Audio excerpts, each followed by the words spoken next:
कक्षा 10वीं के सभी विद्यार्थियों की होने वाली बल्ले बल्ले, क्योंकि मैंने आपसे वादा किया था कि आपके लिए बेहतरीन तरीके से अब की बार 90 पार का मिशन चलाएंगे। तो यहां से देख लीजिए सेट डी अपन सोल्व करेंगे, ए बी और सी। देख लीजिए 6 पेपर दे रहा हूं मैं आपको, ये कोई रियल नहीं है, वास्तविक में, ठीक है, मोस्ट इंपोर्टेंट है, ताकि आपको टॉपर बनाया जा सके, ठीक है। टॉपर श्रृंखला चल रही है, बिल्कुल आप तो घबराइए मत, वादा कर रहा हूं कि 101% इनमें से फंसेगा पूरा। याद करके जाइए आप, बिल्कुल अलग से पढ़ो भले, कोई दिक्कत नहीं, पर इसको एक बार सॉल्व करके जरूर जाओ। बिस्मिल्लाह खां का जन्म कहाँ हुआ था? बिस्मिल्लाह खां का जो जन्म हुआ था ना, वो था डुमराव में। कहाँ पे हुआ था? डुमराव में। शब्द शक्ति कितने प्रकार की होती है? शब्द शक्ति जो 3 प्रकार की होती है। मैं क्यों लिखता हूं के लेखक का नाम क्या है? मैं क्यों लिखता हूं, इनके लेखक जो थे वो थे अज्ञे जी। बिहारी किस काव्य धारा के कवि है? बिहारी जो है रीति सिद्ध काव्य धारा के कवि है। सूर्यकांत त्रिपाठी निराला की रचना है कुकुर मुत्ता रसात्मकम वाक्यम काव्यम। ये परिभाषा किसकी है? विश्वनाथ की है। अगला है संधि। संधि जो है वो उसके कितने भेद होते हैं? संधि के 3 भेद होते हैं। झटपट हल्दी पीसकर हमारे घावों पर थोप दी गई। कवितावली तुलसीदास जी की रचना है। यदि हम बात करें तो काव्य की शोभा बढ़ाने वाले धर्म को हम क्या कहते हैं? अलंकार कहते हैं। समास कितने प्रकार के होते हैं? समास 6 प्रकार के होते हैं। बिस्मिल्लाह खां बालाजी के मंदिर में रोजाना शहनाई बजाते थे। आगे बढ़ते हैं और सही जोड़ी को समझते हैं। गोदान उपन्यास के रचिता प्रेमचंद मिलान हो जाएगा। भिक्षु के पत्र, भदंत आनंद कौशल्यान, अंधे की लाठी, एकमात्र सहारा, अणुबम विस्फोट, विज्ञान का दुरुपयोग, ठीक है, प्रत्येक चरण में 16 मात्राएं, प्रत्येक चरण में 16 मात्राएं, तो ये आपका हो जाएगा यहां पर चौपाई छंद, ठीक है भैया। चलिए अगला आप देखते हैं, शब्द गुण कितने प्रकार के होते हैं? तो शब्द गुण होते 3 प्रकार के। कोई 2 लोकोक्तियों लिखिए, ठीक है भैया। तो यहां पर इसको आप लिख देना है। अज्ञे ने हिरोशिमा कविता कहां पर बैठ के लिखी? तो रेल गाड़ी में बैठे बैठे लिख दी थी। आपके पाठ्यक्रम में जय शंकर प्रसाद की रचना है आत्मकथ्य। संचारी भावों की संख्या मानी गई है 33। नाटक में कितने अंक हैं? 1 से अधिक अंक, यानी अनेक अंक बोल सकते हैं आप, ठीक है भैया। यथाशक्ति अव्ययी भाव समास का उदाहरण है। सत्य है। बाबूजी कुश्ती में हमसे हार जाते, ये भी आपका सत्य है। मैं क्यों लिखता हूँ इस कविता की रचनाकार परशुराम को लक्ष्मण से डर गए, अरे भैया तोड़ देते, ज्यादा नाटक आता लक्ष्मण, है ना। हाँ, करुण रस का स्थायी भाव शोक है, बिल्कुल सत्य है। वैदिक काल में शहनाई का उल्लेख नहीं मिलता, ये बात आपका, ये भी आपकी सत्य है। कर लोगे। अब यहाँ से क्वेश्चन नंबर 6 से अपन अगले वीडियो में सोल्व देखेंगे पूरा आते हुए तक का, एक साथ दे दूंगा मैं, कम से कम एक आधे घंटा का वीडियो रहेगा, क्योंकि मैं इनको समझाऊंगा अभी तो सही आपको, है ना। तो ये क्वेश्चन नंबर 8 हो गया, 9 हो गया, अच्छे से कंप्लीट कर लेना, है ना।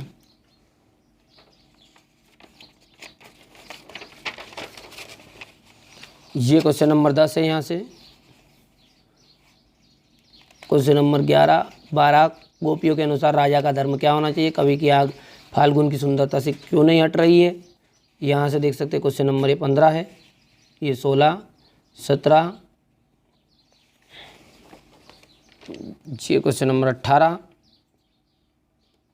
कहाँ है, थोड़ा सा इधर कर लूँ, हो गया। क्वेश्चन नंबर 19, 20, 21 हो गया। चलिए 21 के बाद में यहाँ से देखिए, ये क्वेश्चन नंबर 22। इस आत्मकथ्य में लेखिका के पिता रसोई को भटियार खाना क्यों कहकर संबोधित किया? क्योंकि रसोई में काम करने वाली युवतियों की रचनात्मक प्रतिभा जलकर नष्ट हो जाती है, ठीक है। इसके बाद में यहां से देखिएगा, हो गया। आगे की बात करें तो क्वेश्चन नंबर 7 है आपका, हलदार साहब पहले मायूस क्यों हो गए थे। हलदार साहब जो थे वो पहले मायूस क्यों हो गए थे। खेतीबाड़ी से जुड़े ग्रस्त बाल गोविंद भगत अपनी किन किन चारित्रिक विशेषताओं के कारण साधु कहलाते हैं। देखिए, वे ग्रस्त से जुड़े होने के बाद भी भगत जी का आचरण जो था संतों के जैसा था। वे सदैव सत्य बोलते थे, सभी से दो टूक बात करते थे, इनके व्यवहार में कोई छल कपट नहीं था, इसी कारण वो साधु कहलाते थे। ठीक है भैया। अब अगला देखिए, राम वृक्ष बेनीपुरी और यशपाल का साहित्य परिचय है। तो देखिए, यहाँ से राम वृक्ष बेनीपुरी की आप जीवन परिचय लिखना है आपको। ये आपको कंप्लीट भले ही नहीं करना है, रचनाओं से करना है। आपके पेपर में रचनाओं से ही आएगा। रचनाएं हो गई है, भाषा शैली हो गई है। देखिए, भाषा हो गई है, इनकी शैली।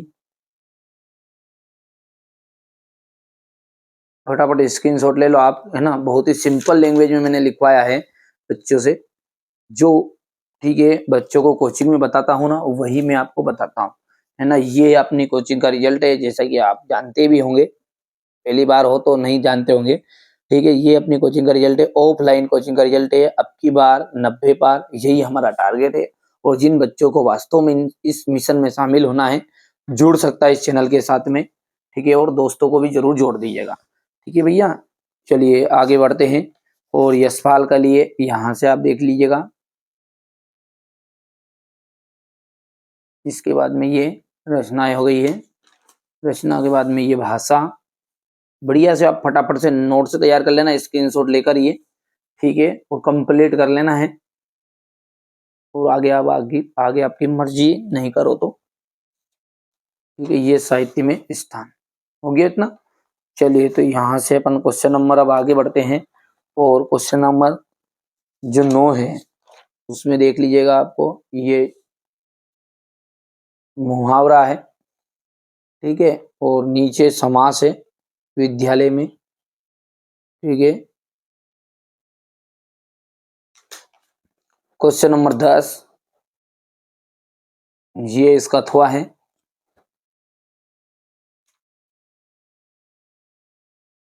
क्वेश्चन नंबर 11 अथवा।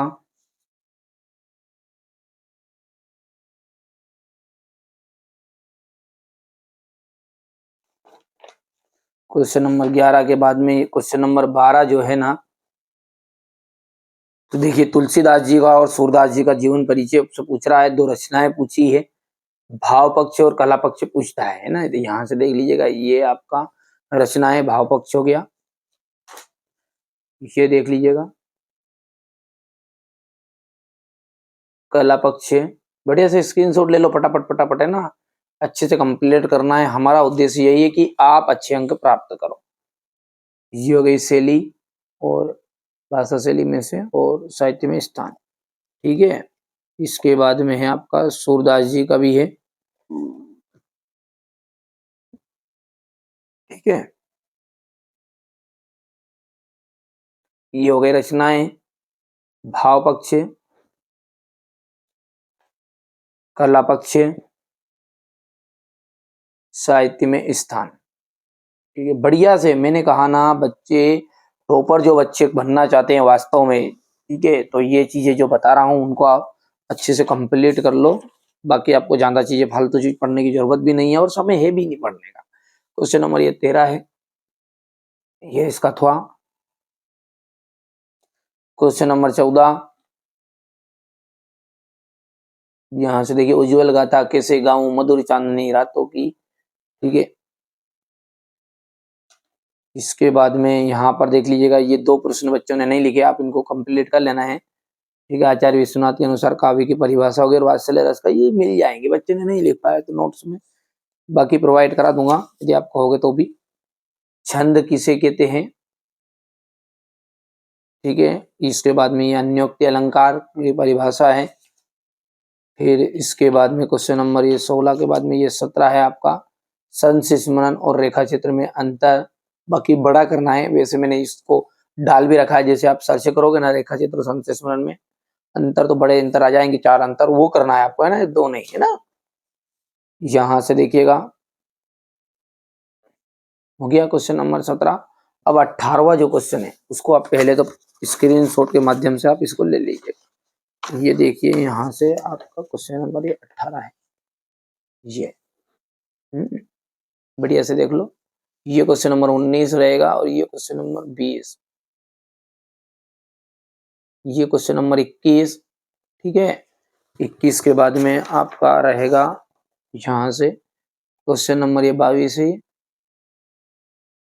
और ये क्वेश्चन नंबर 23, ठीक है भैया। तो ये आपको कंप्लीट करना है।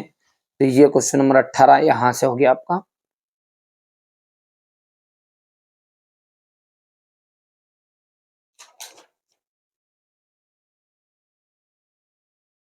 ये यहाँ से, और जो बड़े बड़े क्वेश्चन है इनको मैं आपको सेपरेट वीडियो में समझाऊंगा विषय आराम अलग से, ताकि आप अच्छे से कंप्लीट कर सको। 4-4 नंबर के और 3-3 नंबर के क्वेश्चनों का एक सेपरेट वीडियो अलग ही बनाऊंगा, ठीक है।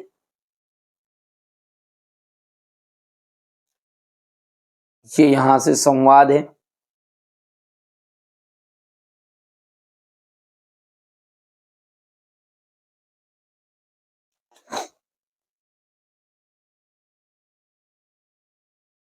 ये संदर्भ प्रसंग व्याख्या,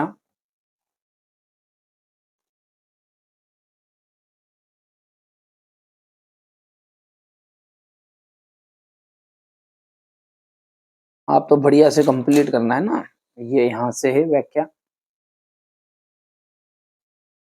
और ये क्वेश्चन नंबर 21 है, इसको आप कर लेना कंप्लीट, ये पत्र मिल जाएगा आपको यहाँ से, ठीक है भैया। तो ये यहाँ तक का आपका हो गया। और क्वेश्चन नंबर जो 22 है उसमें आपका क्या है, निबंध रहेगा। और क्वेश्चन नंबर जो 23 है, देख लीजिए आप, क्वेश्चन नंबर जो 23 है ना, उसमें ये इस तरह का है। तो मैं बता देता हूँ इसको भी आपको।